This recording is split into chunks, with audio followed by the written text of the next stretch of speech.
Kaixo, bideo honen bitartez, hiru eta hiru atalak nola landutu ditugun azalduko du. Vale, bertan komunikazio tresnak, plataformak eta aplikazioak ikastetxean nola txertatuta dauzkegun azalduko dugu, eta bide batez ikasleek ze komunikazio bide erabiltzen dituzten eta zer karrerako tresna erabiltzen dituzten azalduko dugu. Beno, alde batetik, esan eskolan eta zierronken bidez lan egiten dugula eta guzti hori daukagu Drive-en txintxilikatuta.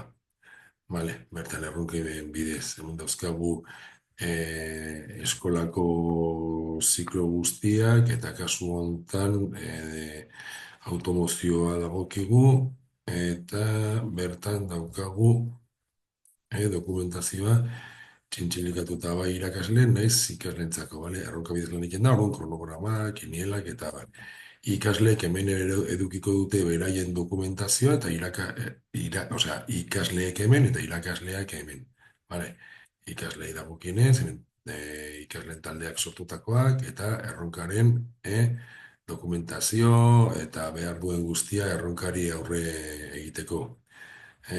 Irakasleok aldiz daukagu beste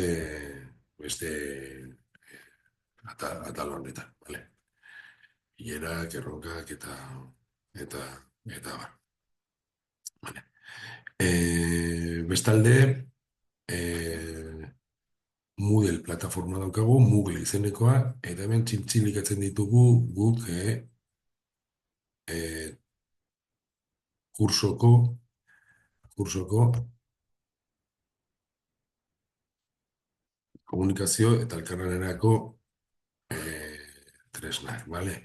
Hemen daukagu adibidez komunikaziorako txata sortuta eta bertan daukate baita ere txintxilikatuta ze ezagutzak eta dokumentazioak eta praktikak eta inkluso jokuak eta dana dalakoa pixkat ikasketari prozesuari aurre egiteko. Vale. Modu horta ikasleak modo sinkronoan, naiz asinkronoan lan egin dezakete. Eh? Eta uste dut pixkat ikus daitekela nola daukegun dena plataforman txertatuta eta komunikazio eta elkarlanerako tresnak eraginkorrak eta egun oro erabiltzen ditugunak direla. Vale, eskerrik asko eta